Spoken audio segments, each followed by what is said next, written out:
Bem, então, boa noite, pessoal. Vamos para a nossa 17ª aula do curso de Apologética. A ideia hoje era a gente falar um pouquinho, era responder, na verdade, uma pergunta que foi feita há umas 2 semanas por alguém que está assistindo às aulas online. E ao ouvir aquela aula que nós falamos sobre politeísmo, né, onde nós falamos da origem do politeísmo, da relação entre monoteísmo e politeísmo, e chegamos a demonstrar de algum modo uma tese que parece extremamente verdadeira, segundo a qual não existe religião que seja originariamente politeísta, mas que o politeísmo ele é uma degeneração, é uma idolatria. A pessoa, após assistir essa aula, fez a seguinte pergunta: professor, mas essa ideia segundo a qual o monoteísmo está no fundo de toda religião pagã, ainda que só na memória ou só nos mitos e etc., ainda que essas culturas estejam completamente degeneradas em politeísmo, em idolatria, em magia, o que for, mas a ideia de que o monoteísmo está no fundo de todas essas religiões não pode nos conduzir a um ecumenismo? E ele usou o ecumenismo aqui no sentido pejorativo, no sentido de uma espécie de mistura, de lambança entre todas as religiões, tal como a gente vê hoje nesses projetos encabeçados aí pela ONU, pela Unesco, que tendem a dizer que todas as religiões são iguais, que todas elas no fundo te conduzem ao mesmo lugar e que não cabe a nós dizer que uma religião seja superior a outra, etc. Então ele chamou de ecumenismo essa espécie de unidade entre as várias religiões feitas segundo o paradigma contemporâneo aí, encabeçado por essas instituições como a ONU, que a gente sabe que é uma coisa extremamente superficial e cuja finalidade última é destronar o cristianismo mesmo. Eles vão pincelando pedacinhos de várias religiões e eles pincelam geralmente aspectos muito heterodoxos das religiões pagãs, juntam tudo num culto esquisito à mãe terra ou a uma divindade meio que abstrata, né? E com isso esvaziam o cristianismo de tudo o que ele tem de originário, porque nessa visão é impossível você dizer que Cristo é o próprio Deus encarnado. Você tem que dizer que ele é como o Buda, que ele é como o Maomé, que ele é como Lao Tse. Ele é um sábio que atingiu um grau de realização espiritual, um homem que se divinizou, tá? Se você aceita radicalmente a verdade cristã, que Cristo é o Deus encarnado, não tem como você não colocar o cristianismo num estatuto ontológico e teológico acima das outras religiões.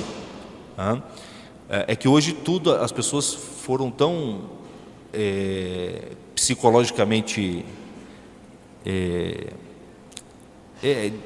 danificadas que basta você falar que alguma coisa está acima da outra, que alguma coisa é melhor do que a outra, para a pessoa sentir lá dentro do peito, né, uma gilete cortando tudo, escrito assim, opressão, né, como se a única maneira de você estar acima de alguém fosse através da violência, e como se estar acima de alguém através da violência não fosse justamente estar abaixo desse alguém, certo?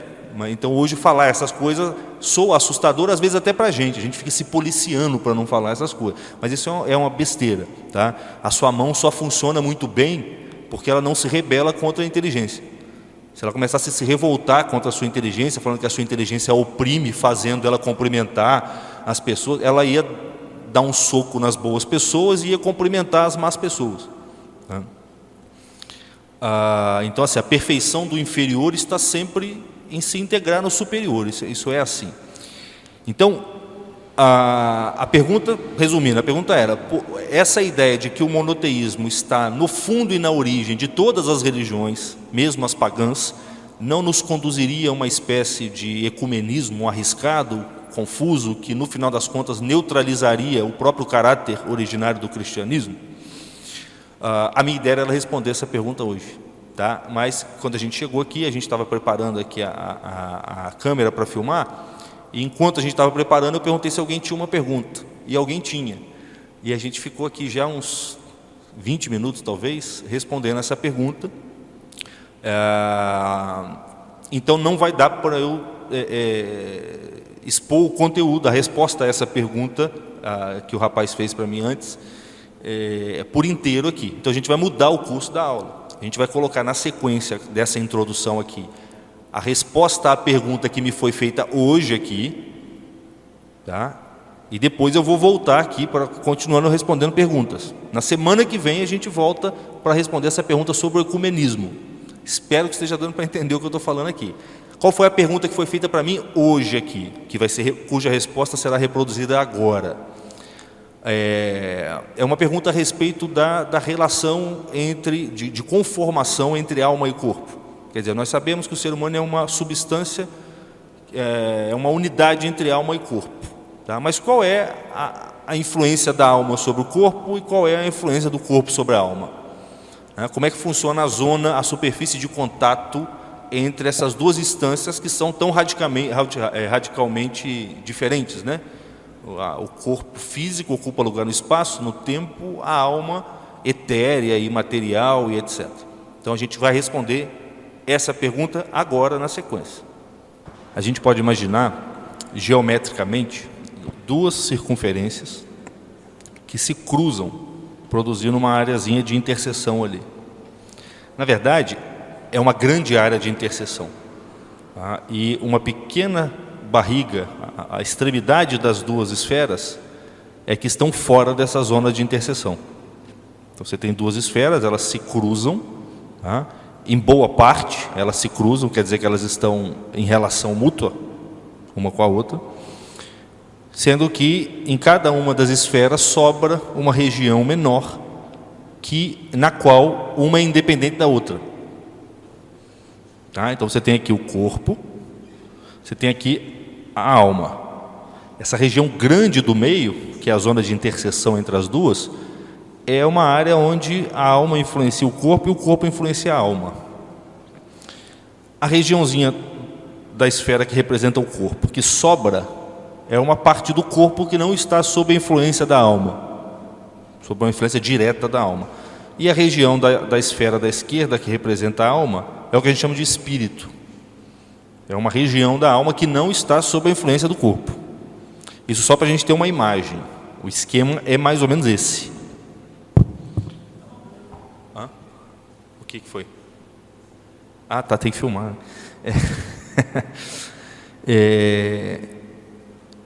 O que representa essa área de interseção? Representa aquelas potências da sua alma que dependem de órgãos corpóreos para operar. A nossa alma tem várias potências, tá? Que são as forças, as faculdades dela, as capacidades que ela tem. Dessas capacidades, uma boa quantidade depende de órgãos corpóreos. Por exemplo, a sua visão. A visão é uma potência da alma, não do corpo. Senão a pedra veria. A pedra, que é um puro corpo, não vê, porque a visão é uma potência que vem da alma, mas se realiza a partir de um órgão corpóreo, que é o olho. Certo? Então, assim, o sujeito, quando morre, o olho continua ali durante um certo tempo, mas ele não vê mais, porque a alma foi separada do corpo. Então aquela potência visiva já não está operando mais. Da mesma forma, a alma que ao se separar do corpo foi, sei lá, para o purgatório, ela também não vê mais, porque apesar dela ter a potência visível, ela não tem olho. E a potência visível foi feita, ela é naturalmente inclinada para operar a partir de um órgão corpóreo. Então você tem várias potências na alma humana que só funcionam a partir de órgãos corpóreos. As suas potências nutritivas, que é bem evidente, certo? Você precisa do seu estômago, você precisa do seu sangue, você precisa do ar, você precisa da própria comida que vem de fora. Os seus sentidos, todos eles têm órgãos corpóreos do qual eles dependem. A sua imaginação depende do cérebro, mas o seu intelecto não depende do seu corpo. Tá? Ele não depende. A gente já explicou isso aqui numa das primeiras aulas. Tá? Assim como você pode imaginar que aquilo que você tem de mineral, certo? A parte mais bruta do seu corpo, aquilo que você tem em comum com a terra, também tá fora um pouco da jurisdição da sua alma. A sua alma opera a partir disso, mas em si mesma essa região ela é puramente passiva, corpórea e etc. Então o que acontece? Quando, a partir dos 5 sentidos, que são físicos, perdão, a partir dos órgãos dos 5 sentidos, que são físicos, do olho, por exemplo, o sujeito vê uma comida, uma carne, por exemplo, um chocolate. A forma sensível do chocolate, o cheiro, a aparência, o sabor, se ele colocar na língua, aquilo passa para dentro da imaginação dele. Certo? Sabe quando a pessoa te mostra uma foto no celular terrível de um corpo que foi atropelado por um trem, e aí você fala assim, não quero ver isso, mas agora já vi. Qual que é o problema de já ter visto aquilo? Que ficou ali dentro. Certo? Então, quando você vê um chocolate, a forma sensível do chocolate, que é a aparência externa dele, fica na sua imaginação. Ela é conduzida até a sua imaginação pelos órgãos físicos que você tem. Então a sua imaginação recebe a forma sensível daquele objeto externo. Toda forma, quando ela é recebida por alguma matéria, nesse caso a matéria é a sua imaginação, no caso do chocolate a matéria é a matéria do chocolate, toda forma, quando ela é recebida por uma matéria, ela produz ela determina essa matéria em alguma direção. Ela adota essa matéria de alguma inclinação, de alguma capacidade, ela atualiza alguma coisa nessa matéria. Um exemplo, você pega o fogo, você encosta a frigideira no fogo, o fogo que é naturalmente quente, esquenta a frigideira. Ou seja, a frigideira recebeu a forma calor e, portanto, essa forma calor agora determinou que a própria frigideira também esquente. Percebe? Aí você bota o bife em cima da frigideira. E como a frigideira agora também opera segundo a forma calor que ela recebeu do fogo, ela, ao passar essa mesma forma para o bife, não só esquenta o bife, como faz com que o bife esquente sua boca, se você botar ele muito imediatamente na boca. Você deixa ele esfriar um pouquinho. Então, cada vez que uma forma é recebida por uma matéria, essa matéria recebe alguma inclinação, alguma propriedade dessa forma. Quando você vê o chocolate, e a forma sensível daquele chocolate é recebida na sua imaginação, pelos 5 sentidos, a sua imaginação vai ser inclinada. Quer dizer, a sua alma, para falar de modo mais geral, como eu estou resumindo, eu estou sendo impreciso aqui na linguagem. A sua alma vai ser inclinada de acordo com aquela forma. Então, por exemplo, você provavelmente, ao sentir o cheiro de um, feijão amigo, feijoada, você recebeu essa forma sensível ali e a inclinação foi boa. Eu quero. Para mim é terrível. Eu não gosto de feijão. Então eu recebo a mesma forma, só que a inclinação da minha alma vai na direção oposta. Eu quero ficar longe daquilo. A minha filha, quando come feijão, vem com aquela cara de criança cheia de feijão, me abraçar e fala, peraí filho, vamos limpar ali. Tá? Então quer dizer, quando a gente percebe uma coisa, a nossa alma ela não continua indiferente.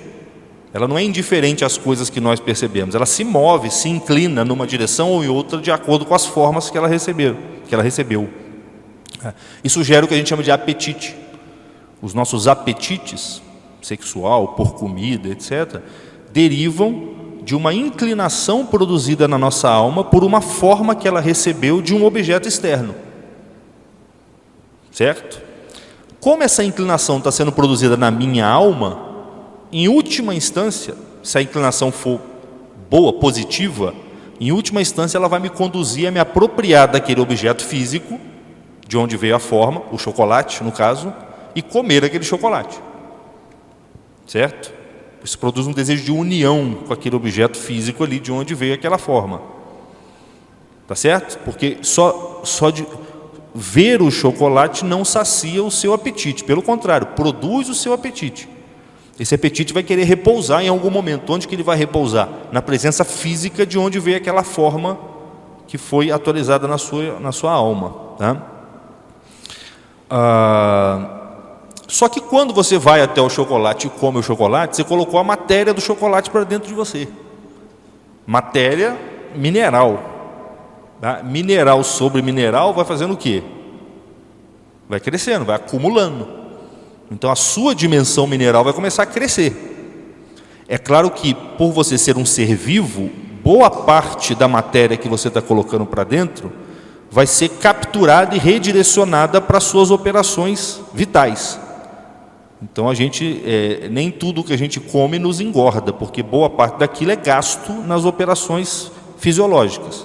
Está dando para entender? Mas se você come além do que a sua vida precisa para se manter, porque para que a gente come? A gente come para a sobrevivência do corpo. São os dois apetites concupiscíveis. A gente come para sobrevivência individual e faz sexo para a sobrevivência da espécie. Se você começa a comer por prazer, quer dizer, o prazer da comida existe para facilitar a sua sobrevivência individual. Assim como o prazer do sexo existe para facilitar a sobrevivência da espécie.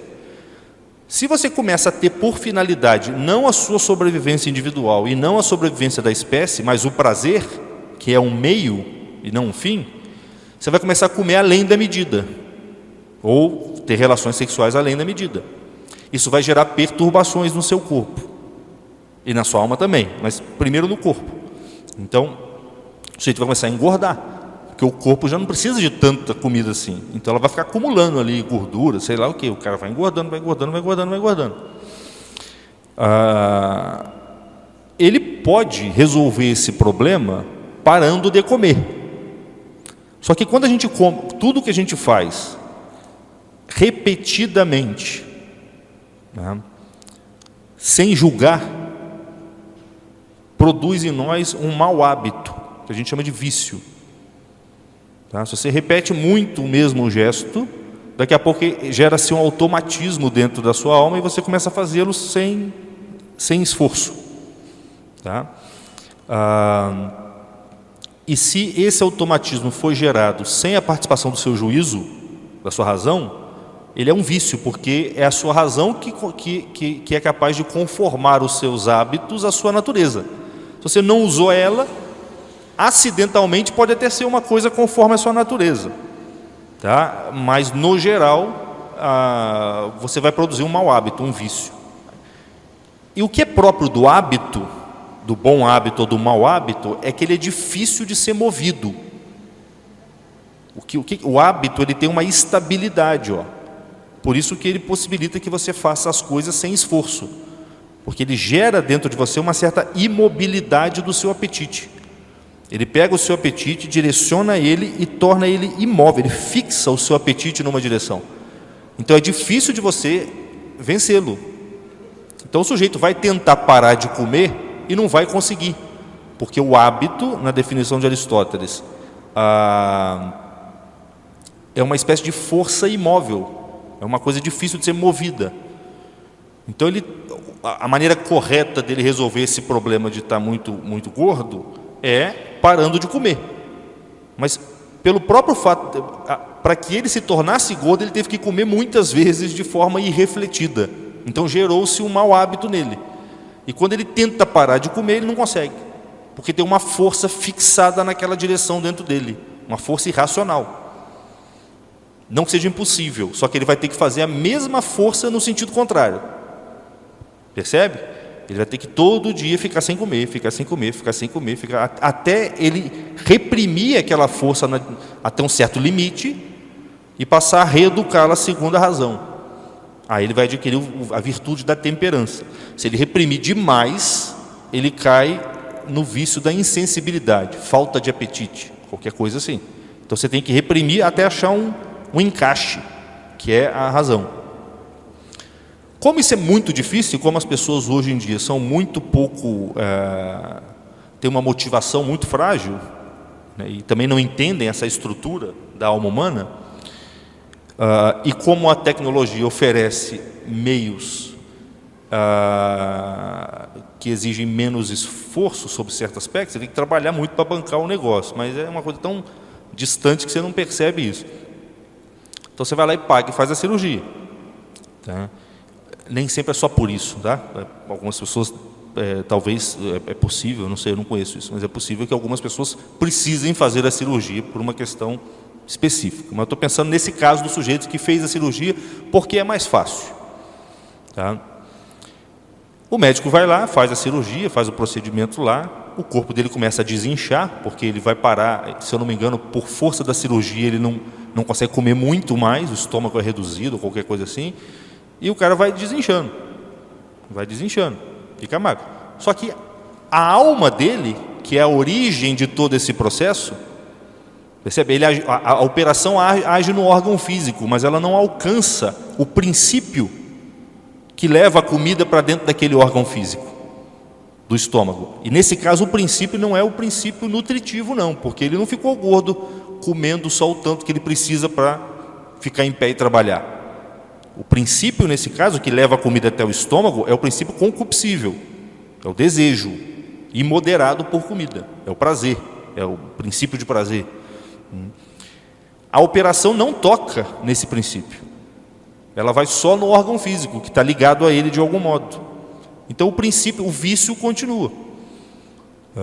O sujeito vai lá, reduz o estômago, mas é aquela história. Se você não se reeducar a partir de agora, não vai adiantar nada. E no geral a gente vê isso, a pessoa passa um tempo, ela engorda de novo. Como a alma é superior ao corpo, como ela é o princípio do próprio corpo, se você atacar só na linha de frente da alma, você resolve o problema inteiro. Mas se você atacar só na linha de frente do corpo, você não resolve o problema. Pelo contrário, tem até risco de você se prejudicar. Eu não sei se é possível fazer essa cirurgia 2 vezes, 3 vezes. Não sei se é isso. Mas deu para perceber que é uma relação sutil. O segredo está em você perceber que, e isso é um dos erros da filosofia moderna, conceber a alma e o corpo como coisas incomunicáveis. Isso começa com René Descartes, lá na Idade Média. Assim, a alma é uma coisa, o corpo é outra. Como é que as duas coisas se juntam é um mistério. Então a gente tem o hábito inclusive algumas pessoas criticam o Ocidente, dizendo que o Ocidente separa radicalmente a alma do corpo, enquanto o Oriente compreende a alma e o corpo como mescladas. Isso é uma besteira. Porque o Ocidente mesmo, de Sócrates, de Pitágoras até São Tomás de Aquino, compreende a alma e o corpo como uma substância só. É uma composição que tem uma unidade ali, onde elas se mesclam, numa imensa região. Então o segredo está em compreender que existem operações na alma que foram naturalmente criadas para operar a partir de órgãos corpóreos. Assim como existem órgãos corpóreos que foram naturalmente criados para poder receberem a sua força vital da alma. Embora exista no homem uma região do corpo que está um pouco à parte disso e uma região da alma que também está à parte disso, que é o espírito, que é a parte sua que vai para o céu. Tudo em você que não depende, tudo na sua alma que depende de órgãos corpóreos não pode entrar no céu. Ou pelo menos só vai entrar de forma potencial, mas não vai se realizar lá, porque lá, pelo menos antes da ressurreição, você não tem corpo. Então, assim, quando os místicos descrevem o céu com imagens visuais, isso é porque é pela mesma razão que a gente só pode explicar para o nosso filho o que é sequestrador falando do homem do saco. Percebe? Você tem que reduzir o discurso até um nível no qual você está querendo comunicá-lo. Então o místico vai lá em cima e vê uma coisa que transcende tudo isso aqui. É uma visão intelectual que ele tem. Na hora de voltar, ele usa a imaginação dele e coloca aquilo dentro de uma perspectiva que a gente possa entender. Então isso dá a impressão de que após a nossa morte, a gente vai continuar vendo com essa visão aqui. Tá? Mas tudo leva a considerar, se a gente for estudar isso, que não, isso é impossível. A gente vai ter uma visão intelectual, só que aperfeiçoada pelo que a gente chama de lumen divino, pela luz divina. Deus vai aperfeiçoar a nossa inteligência de tal modo que a gente vai ver com a inteligência num sentido assim, inconcebível para a gente hoje. Mas assim, eu não sei se eu consegui responder, mas aí quanto mais exemplos a gente for pegando, igual o que você deu, mais a gente vai conseguir ir mapeando essas relações a respeito disso. Tem um livro, não é um livro fácil, mas é onde tem a resposta para tudo isso aí, que é o comentário ao De Anima, ao Tratado sobre a Alma de Aristóteles. Comentário feito por João de São Tomás. Tem uma tradução em português que circula aí. Lá ele aborda todos esses problemas, e não só esses, como problemas relacionados a transplante. Na época dele nem se falava nisso, eu acho, mas está lá a análise. Como é que pode uma parte do corpo sobreviver após ela ter se desligado da alma daquele corpo que mantém todos os órgãos em funcionamento? Ele vai analisar desde a lagartixa, que você corta o rabo e o rabo cresce de novo, ou da minhoca, que você parte no meio e vira duas minhocas, até o ser humano, que em algumas partes você consegue fazer, no nosso caso a gente sabe que você consegue fazer um transplante. Então lá ele vai abordar a gama de problemas possíveis no que diz respeito à relação de interdependência entre alma e corpo. Um bom livro. Agora, se alguém tiver mais alguma pergunta, a gente responde. E a aula vai ser mais uma aula de perguntas, assim. Boa noite, Sérgio. Boa noite. Eu trouxe várias perguntas, mas eu vou fazer só uma que é mais simples. Que eu tive uma conversa muito profunda com um dos primeiros amigos que eu conversei lá no começo. Que ele era ateu, extremamente radical, e ele rejeitava qualquer noção de Deus. Hoje em dia, ele não se diz mais ateu, mas ele fala que ele enxerga Deus como se fosse algo mais complexo do que a gente pode compreender. E eu concordei com ele nesse ponto. Só que ele não consegue entender o porquê que Deus transcende totalmente o mundo material. Ele acredita que, por exemplo, como os átomos compõem o mundo material em si que a gente enxerga, nós fazemos composição de algo muito maior do que nós. Como se fosse, por exemplo, digamos que a gente está num prédio. Olhando para baixo a gente consegue enxergar os átomos, mas olhando para cima a gente não consegue enxergar nada que tenha forma que a gente consiga distinguir. E ele acredita que tanto os átomos, quanto que a gente consegue olhar para cima, quanto a gente e o prédio é Deus. É como se fosse um panteísmo mesmo, um panenteísmo, na verdade.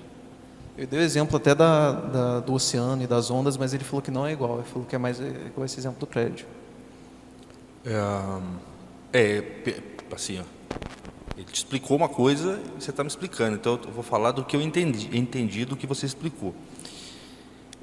Parece que ele está pensando o mundo como uma estrutura escalar, né? Tem várias escalas assim. Então você vai lá na escala subatômica, depois você sobe, você vai vendo os átomos cada vez mais distantes, e daqui a pouco isso muda e você passa a ver o corpo. Vamos pensar assim, você dá um zoom lá no cachorrinho, vai vendo os pelos dele, os poros, as moléculas, chegou no mundo dos átomos. Aí você mudou de escala. Você vai voltando, os átomos vão ficando distantes, daqui a pouco você vai vendo os poros, o pelo e vê o cachorro. Se você fizer esse processo no próprio cachorro também, começar a ver o cachorro, o gato, as ruas, os prédios, não sei o que, em algum momento vai mudar de escala também. E se você for fazendo isso até um determinado ponto, a última das escalas seria Deus. Seria isso? Sim. Deus seria essa escala última, dentro da qual estariam integradas numa certa continuidade, até meio física, até chegar lá no átomo e em tudo mais que tem lá embaixo. Sim, e ele aponta dentro disso que, mesmo se Deus existir, a gente é completamente insignificante para Deus e que a gente não tem influência nenhuma sobre esse tipo de coisa, e que é impossível que, por exemplo, Deus se encarne como homem, ou Deus comunique com a gente. Mas ele acredita que Deus tem maior intelecto que a gente, por exemplo. Só que para ele nós somos insignificantes a esse ponto. Tá. Aí tem muitos princípios que ele está pressupondo aí, misturados aí, tá? Não sei se eu vou conseguir dar conta de pegar todos agora aqui. Geralmente quando eu vou embora para casa que eu começo a falar, nossa, esse era o ponto. Mas um dos problemas disso é o seguinte: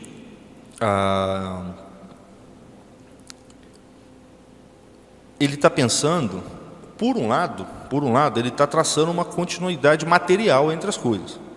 Tá? Então o que ele está chamando de Deus é simplesmente o componente, a matriz, o componente material que unifica todas as coisas, em todas as escalas. Tá?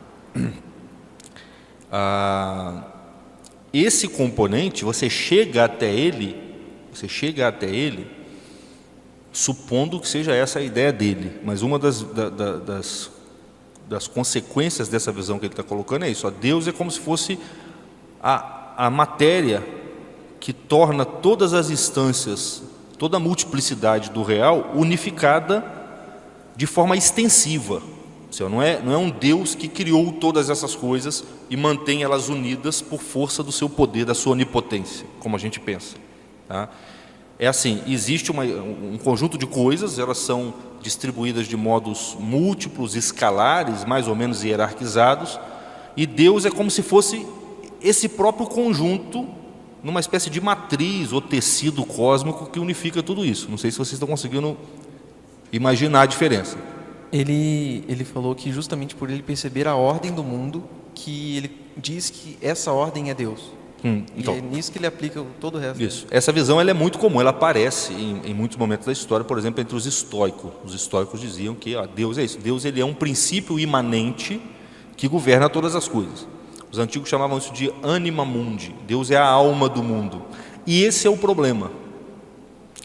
Se você pensa que Deus está para as coisas como a forma está para a matéria, como a alma está para o corpo, e dizer que Deus se reduz à ordem, ao princípio que está ordenando intrinsecamente o mundo, certo? É claro que Deus é o princípio ordenador de tudo, mas extrinsecamente, porque Ele criou tudo isso aqui do nada. Essa não é a postura dele. Ele não está falando de um Deus criador do nada, um Deus que criou as coisas do nada. Ele está falando de um Deus que é como se fosse um motor, a estrutura que mantém as coisas ordenadas aqui. É um Deus impessoal sob certo aspecto, embora você disse aí que ele fala que esse Deus é mais inteligente do que nós, mas é mais provável que ele pense que nós somos mais burros do que nós somos e que essa inteligência é meio instinto. Percebe? Porque essa ideia de uma força que está ordenando a matéria de dentro, ela tende a imaginar essa força como sendo cega. É uma força meio que instintiva que está ali. Ela ganha consciência na sua consciência, na minha, na consciência do macaco e do que for. Mas ela mesma não é uma pessoa. Você fala que esse Deus é uma pessoa, provavelmente ele vai falar, não é uma pessoa. É uma força, é qualquer coisa assim. Essa ideia esteve presente nos estoicos. E em muitas outras, muitas seitas pensam assim. E ela é uma espécie de panteísmo, alguns chamam de monismo, tá? É alguma coisa desse tipo.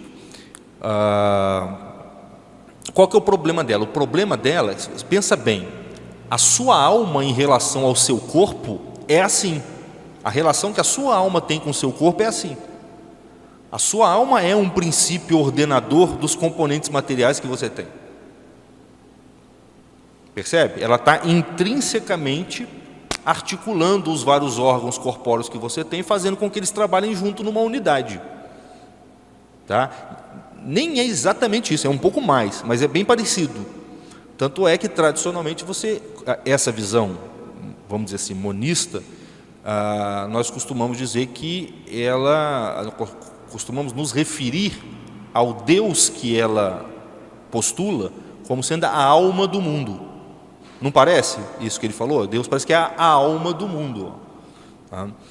É claro que essa visão é muito mais conveniente para o homem decaído, para nós, porque esse Deus aí, você vai ter nele, certo e errado, por exemplo, se dissolvem. Você não pode sustentar, não estou dizendo que seu amigo não acredite em certo e errado, Mas você não pode sustentar distinções morais a partir dessa visão. Então é assim, tudo é Deus, Deus é uma força que se expressa em tudo, e tudo no final se resolve no bojo dessa força primitiva que está aí desde sempre. E eu sou só uma expressão dela, dessa força. Qual que é o problema disso? O problema é que só por um exagero linguístico você pode chamar esse princípio de Deus. Porque tem que ter pelo menos uma coisa que não está sob a jurisdição dele. Se ele é uma forma, ou uma alma, tem que ter alguma coisa que ele anima, que não se confunde com ele. Por isso que essa visão monista, alguns gnósticos insistem em falar que o gnosticismo é monista, não tem nada de dualista no gnosticismo. Mas no fundo não é. Porque se você diz que Deus é a alma do mundo, tem que ter esse mundo aí. Tem que ter alguma coisa que sem esse Deus seria uma espécie de matéria inerte e indiferenciada. Esse Deus vem e anima essa outra coisa. Dá para entender o que eu estou dizendo? No fundo, está se trabalhando com dois princípios, com dois deuses. Você tem uma coisa aqui, uma espécie de caos primordial, e você tem uma alma que, por alguma razão, é anexada a esse caos primordial e produz esse mundo ordenado que a gente vê. Então você está trabalhando com dois princípios. Então você não pode, se você tem dois princípios, você não pode dizer que um deles é Deus, a não ser que você esteja falando de deuses. Percebe? Você estiver falando de deuses. Você está confundindo, no fundo, isso pelo menos nos antigos, nos grandes pensadores que formularam essa ideia e tentaram sustentá-la, no fundo você percebe que eles estão falando do quê? Da briga entre principados e potestades, anjos e demônios. Percebe? Numa certa esfera do nosso mundo, existe um conflito cósmico entre a ordem e a desordem, que se manifestam em forças que transcendem a mente humana e que podem te levar até a divinizar essas forças e falar, na verdade o mundo não é governado por um Deus só, são dois deuses, sei lá, São Miguel e Satanás. Percebe? Então, mas o ponto é o seguinte, qual que é o ponto fraco desse argumento? Se Deus é a forma do mundo, e é preciso entender que o que ele está dizendo, se eu entendi bem, é isso, que Deus é um princípio intrínseco que organiza uma matéria. Se Deus é, portanto, esse princípio que organiza uma matéria, a matéria não depende de Deus, ela é estranha a esse Deus. E Deus, por definição, é algo ao qual nada é estranho. Por isso ele é chamado de Deus, Percebe? Ele não é o princípio de todas as coisas. O que é Deus? É o princípio de todas as coisas. Uma coisa que se junta à outra para poder organizá-la, não é princípio, pelo menos, dessa outra coisa ao qual ele se juntou. Esse Deus é o famoso Deus artesão, o famoso demiurgo dos gnósticos. Ou as várias. O problema é que essas visões têm muitas variações. Como, no geral, as pessoas que adotam ela não usam aquilo que a gente está tentando usar aqui, que a gente gastou umas 5 aulas explicando como é que a razão funciona, lembra? Como as pessoas, no geral, não passam a peneira, o fio, a navalha da razão, para separar mesmo o contraditório do não contraditório, elas pensam até certo ponto, raciocinam até certo ponto, depois caem na imaginação. Então, o número de variedades, de variações que essas doutrinas podem ganhar são imensas. No fundo, não vou explicar isso aqui agora, mas no fundo uma coisa como comunismo, marxismo, deriva disso aí. Deriva disso aí, de uma mesma visão, só que chapada na história, né, no trabalho e etc. Mas o princípio, o esquema imaginário é o mesmo. Você vai ver sempre uma realidade que parte de dois princípios. Um princípio luminoso e um princípio tenebroso. O defensor dessa ideia, se for uma pessoa comum, pode até não estar percebendo isso. Ele pode estar achando que ele está falando só de um único princípio, onde tudo está integrado. Mas para que esse princípio seja único mesmo, ele tem que estar separado da criação que ele fundamenta. Se ele estiver unido a essa criação, ele só pode estar unido como forma à matéria. A forma ele é superior à matéria porque ela organiza a matéria, tá? Mas ela pressupõe que essa matéria não venha dela. Percebe? Por isso que Deus, lá no Gênesis, quando ele cria dois princípios e a partir de dois princípios. No princípio, Deus criou o céu e a terra. O céu e a terra. Tá? E então, quer dizer, você pode entender esse céu aí como sendo uma certa sabedoria criada, ou como sendo os anjos, tá? Que vão olhar para a sabedoria divina incriada e vão imprimir na matéria-prima de algum modo, tá? Isso é só a título de imaginação, tá? Não é, teologicamente não é exatamente isso. Imprimir na matéria-prima que Deus criou, a terra, que é chamada de terra vazia e sem forma, essas formas que eles contemplam lá em cima, e daí vai produzir o nosso mundo. Essa visão ela está mais de acordo com não só com a Escritura, embora não esteja totalmente, mas com a razão, porque ela não está dizendo que o mundo começa com esses dois princípios, uma matéria vazia e um princípio formal que vai organizando ela por dentro, como um artesão que enfia a mão no barro e começa a moldar o barro e configurá-lo de um jeito. Não, ela está dizendo outra coisa. Está falando, não, antes de tudo tem uma unidade primeira, que criou tudo do nada. Deus não criou a partir de uma coisa pré-existente. Por que a tradição insiste nisso? Deus criou as coisas do nada, justamente para não cair nessa visão, que pressupõe que existia algo ao lado de Deus, no qual ele exerce a sua ação. Isso aí é dizer que Deus não é Deus, porque do lado dele tinha alguma outra coisa que disputava poder com ele. Isso aí é colocar, teologicamente falando, colocar o demônio como inimigo de Deus e não inimigo do homem. Percebe? Como se Deus tivesse inimigo em sentido literal. Não tem. Então você diz que Deus criou as coisas do nada, por quê? Ainda que o nosso mundo seja formado de uma matéria-prima caótica e de formas que são impressas nela, essas duas coisas foram criadas por Deus. São Tomás de Aquino se pergunta na Suma Teológica: Deus criou tudo, inclusive o caos, a matéria-prima, no qual as formas vão se imprimindo para formar o mundo? Ele fala, sim, ele criou inclusive a matéria-prima. Não sei se eu consegui explicar, esse negócio não é muito fácil, mas então o problema é esse. No fundo ele está acreditando em dois deuses e não sabe, cara. Entendeu? Mas isso aí, se ele tiver boa vontade, ele vai entender. Se ele quiser realmente entender o negócio, ele vai entender. Oi. Ainda no Império Romano, antes de Boécio, tinha um Arnobe, alguns filósofos como Arnobe e outros, que eles vinham de uma tradição neoplatônica, em que eles colocavam o ser humano como se fosse tão insignificante que, no final das contas, eles caíram no materialismo, porque eles não conseguiram reconhecer essa infinitude da alma, que a alma contém todas as coisas, consegue, de um certo modo, conter o próprio infinito.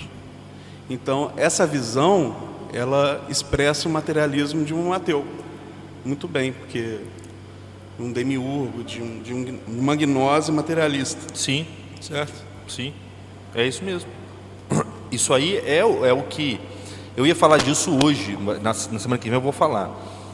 Existem duas tradições muito bem identificáveis ao longo da história. Você vê, o Santo Agostinho tem um dos últimos livros dele, chama Retratações, onde ele pega tudo que ele já escreveu e revisa. E ele se retrata a respeito de um monte de coisas nas quais ele havia se equivocado. E ele faz uma retratação dele sobre algo que ele afirma no livro A Verdadeira Religião, onde ele está falando sobre o cristianismo, a verdadeira religião é o cristianismo. E lá ele analisa um pouco, em poucas linhas, as religiões pagãs, faz uns comentários. E ele fala que o cristianismo já vinha sendo anunciado por algumas tradições antigas, ele fala dos filósofos, etc. Tinha algo de cristão naquilo ali. E nas retratações, no livro As Retratações, quando ele fala desse trecho, ele se corrige e intensifica o negócio. Ele fala assim, não, na verdade, isso que a gente chama de cristianismo hoje sempre existiu. Isso é a religião por excelência do ser humano, o caminho, a via por excelência, que hoje se manifestou historicamente na forma de Jesus Cristo da maneira mais excelente possível, mas ela sempre existiu. Então quer dizer que existe uma linha desde Adão. Se você pegar a chamada, aqui hoje se chama de tradição primordial, que é a revelação feita para Adão, tá? É claro que isso foi sendo comunicado, isso chega lá em Noé. Com Noé tem mais uma aliança, isso foi se espalhando pelas várias nações que descendem de Noé, tá? O que se manteve de pureza, se fosse possível eliminar toda a impureza, a contaminação humana e demoníaca que recaiu sobre essa tradição, você ia pegar o cristianismo. É isso que fez São Paulo dizer, ó, os gentios não receberam revelação, mas às vezes eles se comportam mais de acordo com a revelação do que os judeus. Como é possível? Ele fala, porque eles seguem aquilo que está no seu coração. Então você consegue identificar uma linhagem, tá, que vai atingir a sua perfeição, porque ela anuncia a encarnação, tá? Ela anuncia a vinda do Salvador ao longo da história. Essa é a linhagem do cristianismo, a verdadeira religião, tá? E você identifica uma outra desde o início também, tá?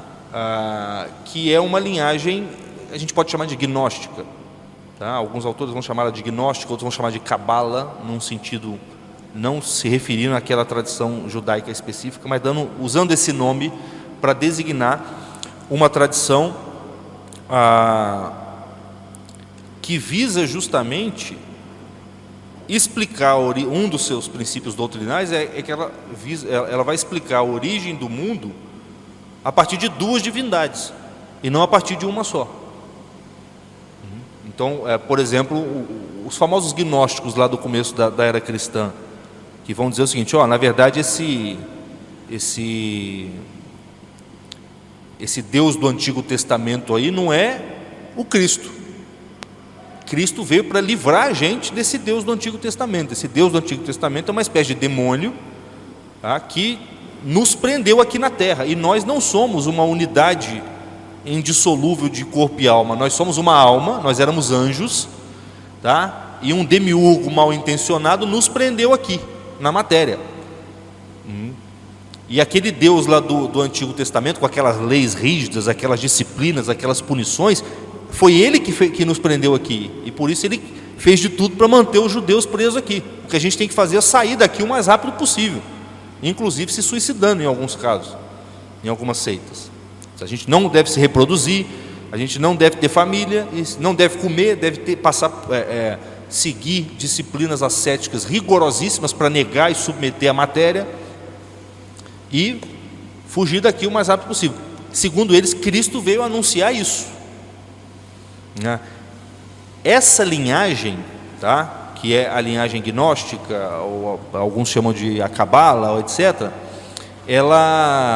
você encontra expressões dela desde o início, a começar no Gênesis. O que a serpente oferece para Eva, para Adão e Eva? Olha só, tem um jeito mais fácil e mais verdadeiro de vocês se tornarem Deus.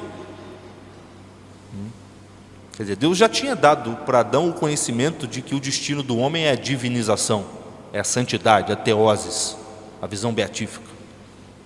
Adão, é claro que Adão já sabia disso, a gente sabe, Adão não sabia, é claro que Adão sabia disso, mas a serpente veio e falou assim, ó, tem um jeito mais fácil aqui, ó, é só comer esse fruto aqui, ó. Ele falou para vocês não comerem porque ele é mau, ele não quer que vocês se tornem como ele. Você vê que essa linhagem já estava ali, ó, tá? Tem um Deus malvado e tem um Deus bom aqui, ó. Esse arquétipo da divinização humana por meios contrários ao que Deus quer, porque qual que era o projeto de Deus para a divinização de Adão e Eva? Me obedeçam, tá? E perseverem nessa obediência, e aí vocês serão naturalmente glorificados, divinizados, tá? Esse é um meio, tá? Porque, como eu disse no começo, a perfeição do inferior está em seguir a determinação do superior. Então o homem se aperfeiçoa seguindo uma determinação que vem de Deus. Então, como que Adão e Eva conseguiriam aquilo que eles buscaram desobedecendo Deus? Obedecendo Deus. A serpente oferece o quê? Não, tem um jeito de você conseguir isso desobedecendo Deus, sem precisar se submeter à vontade de um outro, mas seguindo a sua própria vontade. A Eva olha e fala, realmente, essa maçã parece muito gostosa. Aí começa todo o desastre do ser humano. Então, o fenômeno a história que antecede a queda, ela é o arquétipo de todas as manifestações dessa linhagem anticristã, que vai se manifestar em vários momentos ao longo da história. E como diz São Tomás, o mal, ele tem a natureza do mal é dispersiva. A natureza do mal é dispersiva. Cristo não fala, quem não junta comigo espalha? Quer dizer, a natureza do bem é tender para a unidade. A natureza do mal é tender para a dispersão, para o caos. Daí diabolos, aquilo que separa, aquilo que divide. Satanás é o adversário, aquele que cria a adversidade. Como essa linhagem representa o mal, é natural que ela se manifeste, ela se multiplique de algum modo. Daí coisas tão aparentemente contraditórias, como o gnosticismo antigo, no qual a matéria é vista explicitamente como um mal e a alma como um bem, então você tem que se livrar dela, e o materialismo moderno, que o próprio nome diz, é materialismo, ele prefere a matéria e nega a existência da alma. Mas não importa, porque o problema não está em você se agarrar na alma ou na matéria, está em você entender que Deus te criou como corpo e alma.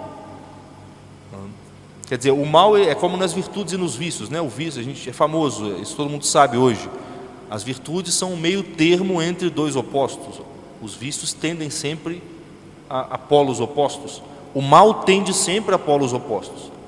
Então, essa linhagem anticristã, gnóstica, ela pode se manifestar às vezes como uma supervalorização da alma, de tal modo que o corpo é visto como um cárcere da alma. Ela pode se manifestar às vezes como uma supervalorização do corpo, e a alma vista como uma ilusão. Nos dois casos está errado. Racionalmente falando, Aristóteles, que teve a inteligência racional mais iluminada, chegou aqui à conclusão: não, o homem é uma unidade entre alma e corpo. Não tem como você negar isso aqui. Ele prova lá por A mais B. E as escrituras falam a mesma coisa. Deus não criou um anjo e depois um Deus malvado enfiou ele no barro. Não, Deus foi lá, pegou o barro, modelou, soprou e falou: pô, isso aqui é muito bom. Então nós somos essa unidade. E o que é próprio dessa linhagem, em última instância, é não conseguir sair da dualidade dentro da qual a gente está. O mundo da criação, ele é um mundo dual, né? Deus fez o céu e a terra, fez as águas de cima, as águas de baixo, né? O sol, a lua, o macho e a fêmea. Deus vai trabalhando por polaridade. Mas se você ler a Bíblia, todo o trabalho divino no mundo, embora se dê por polaridade, é uma polaridade que visa produzir uma unidade. Percebe? Isso é claríssimo. É por isso que o cara que disse: não, eu sou da linhagem joanina, a mensagem de Cristo é mística só, e não sei o que, esse negócio de São Pedro aí, de prática, vida ativa, isso aí não está com nada. Cristo não veio ensinar isso. E outro que fica também só na vida ativa, só lendo encíclica, também não vai entender, porque existe uma união, a distinção entre, é o negócio de Marta e Maria, que a gente estava conversando esses dias, entendeu? Não é assim, não, Maria está certa, então eu nunca mais vou lavar prato, porque lavar prato, cuidar das coisas da cozinha, atrapalha a minha vida. Não é isso que Cristo está falando. Então, todas essas dualidades que aparecem nas Escrituras, a letra e o espírito, o sentido literal, o sentido espiritual da Bíblia, São João e São Pedro, Esaú, Jacó, o Antigo Testamento e o Novo Testamento, Marta e Maria, todas essas coisas, elas aparecem na forma dual porque nós estamos num mundo dual. Nós não somos Deus. Tudo o que não é Deus está dentro da dualidade em algum grau. Ato e potência. Só Deus é ato puro. Tudo que é criado é mistura de ato e potência, tá? Então, para resgatar o homem dessa dualidade e conduzi-lo, fazê-lo ver a unidade e se integrar nela, Deus vai até a dualidade e vai trazendo o homem, pô. Mais ou menos como quem caminha. Você bota um pé, depois bota o outro, mas para chegar num destino que é um só, e não dois, tá? O que o diabo quer fazer? O que essa linhagem gnóstica quer fazer? Ele prende você na dualidade. É como se ele fosse te conduzindo por um caminho, mas chegasse lá e tivesse uma bifurcação. Aí você vai andando de novo, e a coisa vai sempre bifurcando, e você nunca chega a lugar nenhum. Na verdade, você chega. Você vai chegar no reino da divisão, não é? Onde você vai passar o resto da sua vida testemunhando a desintegração total do que você, do projeto inicial para o qual você foi feito, que é o sofrimento. O sofrimento é desintegração psicológica e física. É isso. Então, o que é próprio dessa linhagem é prender o homem na dualidade. E por isso, em última instância, do ponto de vista metafísico, ela vai postular, ainda que ela tente escamotear isso, ela vai postular a ideia de que existem dois princípios, dois deuses. Um princípio luminoso e um tenebroso. E mais ainda, no geral, se você olhar bem, o que eles chamam de princípio luminoso é o tenebroso. E o que eles chamam de tenebroso é o nosso Deus. Se você avaliar, pegar uma dessas doutrinas e espremê-la, analisar direitinho, você fala, eu estou entendendo. Eles estão dizendo que eles estão me vendendo a ideia de que o mundo é regido por dois princípios opostos, um luminoso e um tenebroso, e no fundo o que eles estão chamando de princípio luminoso é o Lúcifer. É o Lúcifer. Avalia. A gente vai falar disso semana que vem, porque um dos princípios desse ecumenismo pejorativo, dessa unidade pós-moderna das religiões, um dos fundamentos dela está na chamada teosofia. E a tradição teosófica, ela postula justamente isso, que o Lúcifer, a serpente lá no paraíso, estava querendo ajudar o homem a sair das garras de um Deus maligno. Então, eles vão reinterpretar o Gênesis e vão falar assim, não, aquilo lá foi o seguinte, a primeira revelação, o primeiro fenômeno salvífico para o homem foi a serpente, que tentou tirar ele das garras de um Deus malvado. E ela vai fazer elogios a Lúcifer, dizendo que Lúcifer é o princípio luminoso que está por trás de toda a ordem do universo, etc. Na verdade, é uma tapeação. Eu não sei se eu estou conseguindo ser suficientemente claro aqui, mas é uma tapeação, que a gente cai muito fácil, desde que a gente não use a razão e não siga a luz da fé. Pô. Se você aprender a usar a razão e seguir rigorosamente o que está ali nas escrituras, o que os teólogos interpretaram, etc., aí você não erra, você não cai nesse negócio. Falei muito aqui, né? Mas deu para entender aí? Não.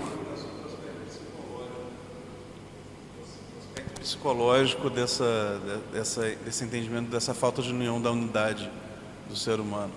Porque você vê que às vezes os materialistas caem em crenças supersticiosas das mais irracionais que existem.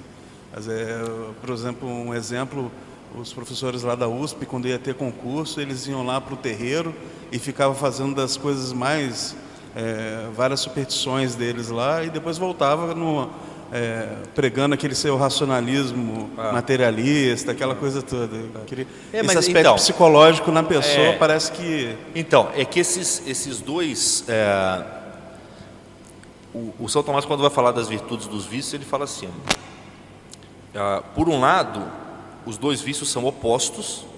Então você tem, sei lá, a covardia e a audácia. O cara que tem medo de tudo e o cara que não tem medo de nada, dois vícios. E a virtude está no meio termo, entre os dois, que é a coragem. Aí ele fala, mas sob outro aspecto, a virtude, a oposição que existe é entre virtude e vício. Então esses dois polos aqui, no fundo, formam uma linha só, que se opõe a uma outra coisa que é a virtude. Percebe? Você pode ver, é mais ou menos como, lembra que quando a gente sintonizava, tem muita gente nova aqui, quando a gente sintonizava a televisão rodando, o botãozinho, quando surgiu a antena parabólica, né? Aí você sintonizava assim, o rádio de carro, né? Aí ficava lá um ponteirinho assim no rádio, você podia passar muito para lá, ficava chiando. Aí na hora de voltar passava muito para o lado de cá, ficava chiando também. Até uma hora que você, sintonizava. Quando você sintonizava, não dá a impressão que você deu um salto para cima? Dá a impressão que você mudou de escala, porque do lado de cá e do lado de cá era ruído. Quando eu sintonizei, agora eu estou identificando voz, sentido, estou ouvindo uma música. Ó. Então, quando você acha o meio, subida de escala.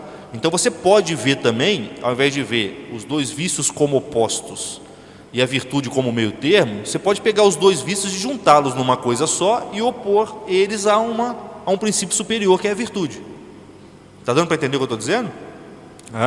Assim, tem muitas maneiras de você fazer o mal, mas no geral tem uma maneira só de você fazer o bem. Então, assim, tudo que é mal se reparte, se varia, né? Agora o bem ele tende a ser uma coisa só. Por que eu estou falando disso? Porque no fundo, a oposição entre o materialismo, que é uma visão anticristã, e o gnosticismo ou idealismo, que supervaloriza a alma e concebe o homem como um anjo caído no corpo, no fundo essa oposição é falsa. Elas na verdade são manifestações de uma mesma coisa, cuja essência é simplesmente negar o cristianismo. Então não é estranho que aconteça essas coisas. O cara que dentro da faculdade é materialista, é marxista, é ateu, é não sei o quê, mas quando sai dali ele vai para o terreiro de macumba cultuar lá os orixás. Isso é completamente natural, porque o objetivo, a motivação última ali é privativa, é negar a existência de um negócio, que é Deus e o corpo dele, a ação dele na terra, a igreja. Então o que está me motivando é a privação. Falar que só existe matéria, falar que eu só acredito no que a ciência me mostra, tudo isso aí é um pretexto para eu estar agindo contra aquilo ali. Se num determinado momento for adequado para realizar essa motivação de conter a ação de Deus no mundo, que eu cultue outras divindades, o demônio ou o que for, eu vou fazer sem problema nenhum. Não sei se eu estou conseguindo ser claro. Isso é porque a própria matéria não é uma coisa tão sólida quanto parece, pô. Você vê na própria história da ciência, você começa a entrar na matéria, a matéria vai se vaporizando na sua frente, aí você entra no campo quântico, entendeu? Nas comunicações não espaciais, e daqui a pouco você está abraçando uma árvore, cara. Você está na mãe terra. Do materialismo você vai para esse negócio, porque a solidez do mundo, ela é uma abstração, o mundo não é sólido tal como ele parece. Então no fundo é o que eu falei, no fundo quando você sai de Deus e cai para a matéria, no fundo você só está mudando de escala, você só está andando para baixo. Da matéria para baixo você vai cair para o plano quântico, sei lá o que. Você está só afundando no abismo, cara. O que está acontecendo? Para onde você está indo, em termos sólidos, não importa. O que importa é que você está se afastando daquilo lá. Esse é que é o importante.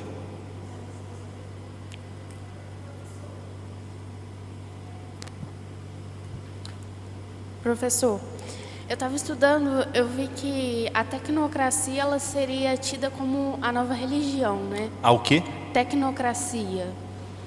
Então a tecnocracia, no caso, ela seria a junção desses dois, do materialismo e esse outro que você falou? Não, essas coisas todas, elas são apenas manifestações temporárias de um negócio que as escrituras chamam de anticristo. Então, se a gente quiser dar um nome definitivo para a perfeição dessa tradição, é anticristo. Para o anticristo concorrem a tecnocracia, concorre o comunismo, concorre o ecologismo, concorre um monte de coisa. Então, assim, tecnocracia quer dizer que o governo global que está se instaurando vai ter por princípio o desenvolvimento tecnológico e a posse dessa tecnologia nas mãos de uma elite, usada para o mal, para o policiamento, etc. Isso aí é um meio, é um instrumento do que realmente está se realizando, que é o quê? Por que se chama de anticristo? Porque no fundo essa linhagem é uma linhagem privativa, ela quer te privar de alguma coisa, ela não tem nada para te oferecer. A única coisa que ela não tem para oferecer nem o demônio está ganhando alguma coisa com isso, entendeu? A única coisa que o demônio ganha talvez seja um certo consolo momentâneo de que ele não tá, sabe quando você é botado para fora de sala na escola, mas aí vai um amigo junto também, não é mais tranquilo um pouquinho? É mais ou menos assim, entendeu? Seria o quê? Então ela não seria uma nova religião. Não, depende, a palavra religião aí é usada metaforicamente. Ela é usada metaforicamente. Religião religião significa o culto devido a Deus. É uma antirreligião. A gente usa a palavra religião no sentido ordinário, fala assim, não é só um movimento político, tem alguma coisa que fala mais a consciência humana ali, ou tem algum elemento de força sobrenatural, ou é uma coisa que está se tornando, que está adquirindo um poder sobre a sociedade, tal como as religiões tinham antigamente. Então a gente usa a palavra religião aí para indicar algum aspecto da tecnocracia que é semelhante a algum aspecto da religião. Pode ser o fato simplesmente dela ser hegemônica.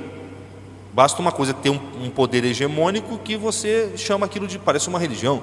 Pô, esse cara, ele só fala do Flamengo, ele vive enchendo o saco por causa do Botafogo, só fala disso, cara. Isso parece uma religião para ele. Tem nada de religião nisso, a não ser o fato de que o cara ama o Flamengo com todo o seu pensamento, com todo o seu coração, com todas as suas forças. É uma idolatria. Aqui está a resposta. Quando a gente chama coisas que não são religião de religião, se a gente vai fazer com um pensamento claro, o que a gente está querendo dizer? Literalmente, aquilo ali é uma idolatria. Você está colocando alguma coisa criada no posto de Deus, e você está cultuando uma criatura como se fosse Deus. No caso da tecnocracia, essa criatura pode ser a técnica, tá? Mas a técnica não é bem uma criatura, ela é uma operação de uma determinada criatura, que é o homem. Então, no fundo, o que você está colocando acima de Deus é o homem. Então, a resposta final para esse negócio todo é isso. O que é o anticristo? Vai ser um homem, tá? Que vai querer unificar toda a humanidade no lugar do Cristo. É isso, é o homem. A disputa é essa. O que faz o homem cair é o negócio da mão e da cabeça. É a mão querer determinar para si próprio a sua essência. Então, quando o homem começa a se colocar no lugar de Deus, a querer ser o fator determinante das coisas, é aí que a coisa começa a desandar. E existe toda uma tradição, tá, pautada pelo demônio para conduzir o homem a isso. Por isso que essas ideias aí, essas visões meio monistas, gnósticas, panteístas, no fundo elas alimentam a soberba da pessoa. Porque no fundo elas levam a pessoa a considerar que elas já são Deus, que Deus está em tudo, e que, portanto, aí as pessoas param de ter preocupações de natureza moral. Elas podem ter muitas preocupações ascéticas, meditar, entendeu? Fazer jejum, ir para o alto da montanha, isso aí pode ter, mas preocupações morais elas começam a parar de ter. Novamente, não estou dizendo que é o caso do seu amigo, mas isso conduz a isso.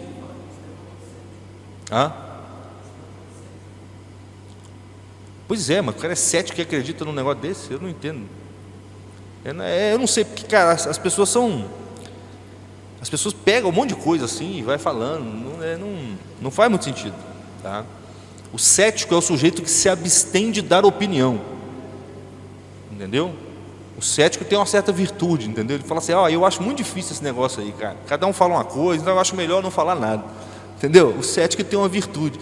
Mas no geral, o cara vem e fala 2 horas na sua cabeça defendendo o negócio, e fala, mas é porque eu sou muito cético. Entendeu? Pô, você não é cético nada, você é um chato, pô.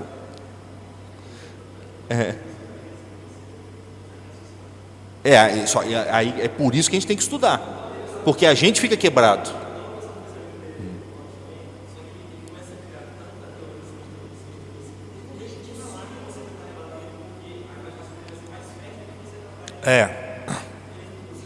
Aí, assim,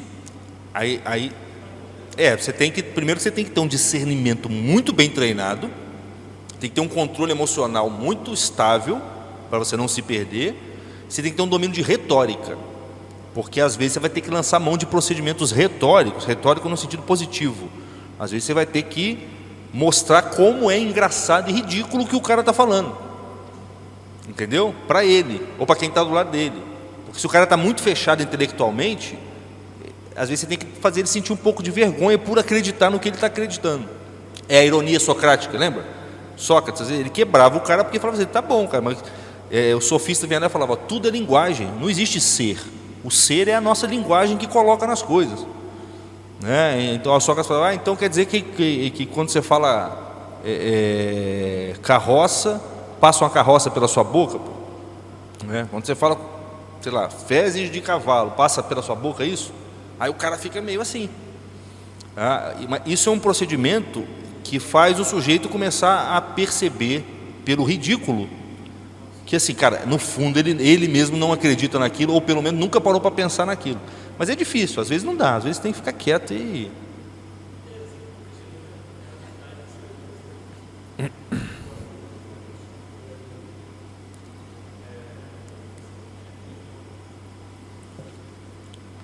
Estão com o cristianismo como uma verdade absoluta. Então, na verdade, ele encontra ela, ou se perder nessas doutrinas pagãs, e etc. Se o cristianismo é a verdade, contra a verdade não tem como você... Porque você está fazendo uma pergunta? Sim. Por que é difícil? Porque eu vejo nesse amigo do Ronald, ele se perde nesses pensamentos dele, e eu fico pensando, o cristianismo é a verdade, certo? Por que é tão difícil para as pessoas encararem a verdade e aceitarem a verdade? Uhum. E acabarem se perdendo, talvez seja por ignorância, por arrogância, por talvez falta de usar a própria razão. É assim, a gente é corpo e alma. Então tem um elemento animal no ser humano. E tem um elemento racional, divino até. Esses dois elementos eles estão em briga. Depois, o que a gente chama de estado decaído do ser humano é um estado no qual a nossa dimensão animal se rebelou contra a nossa dimensão racional, espiritual. E a gente nasce com o pecado original. Então a gente nasce com uma disjunção dentro de nós. Então logo a gente nasce, a gente já entra no mundo das opiniões, das ideias e etc. Sem fazer um trabalho de virtude antes. A não ser que o seu pai, a sua família tenha já te treinado e te doutrinado segundo a verdade, que não é um mal nenhum. Você ser doutrinado segundo a verdade é uma maravilha. A não ser que a sua família tenha feito isso, a tendência natural é que o seu pensamento comece a funcionar segundo as determinações da sua dimensão animal. Então a inclinação espontânea do ser humano é pensar não de acordo com a verdade, não de acordo com a razão, mas de acordo com aquilo que é conveniente para os seus apetites. É mais é mais saboroso, é mais natural, é mais fácil também, né? Você vai buscar aquilo que é conveniente. Então, no geral, onde as pessoas dizem as coisas são assim, a gente tem que ouvir o seguinte: eu prefiro acreditar que as coisas sejam assim.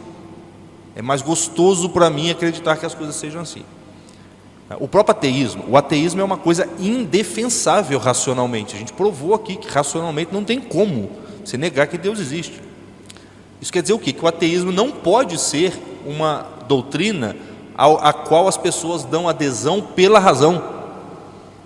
As pessoas só aderem ao ateísmo por um pensamento de conveniência. É mais conveniente para elas que Deus não exista.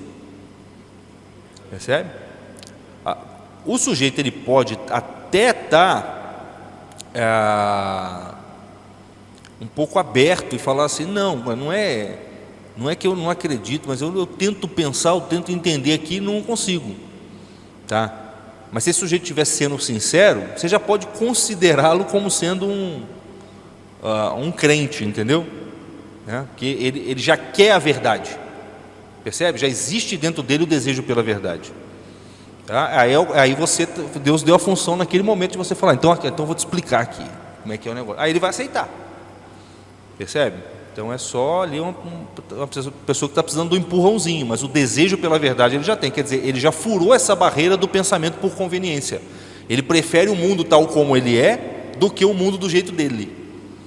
Então, no geral, as pessoas não aceitam a verdade por conta disso, porque elas preferem uma descrição do estado de coisas na qual elas apareçam de um modo mais confortável, de um modo mais interessante.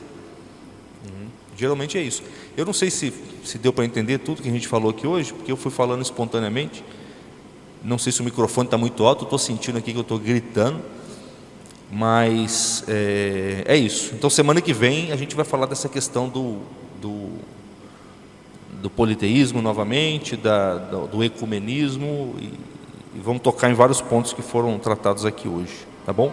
Então, obrigado. Vamos fazer uma oração, a gente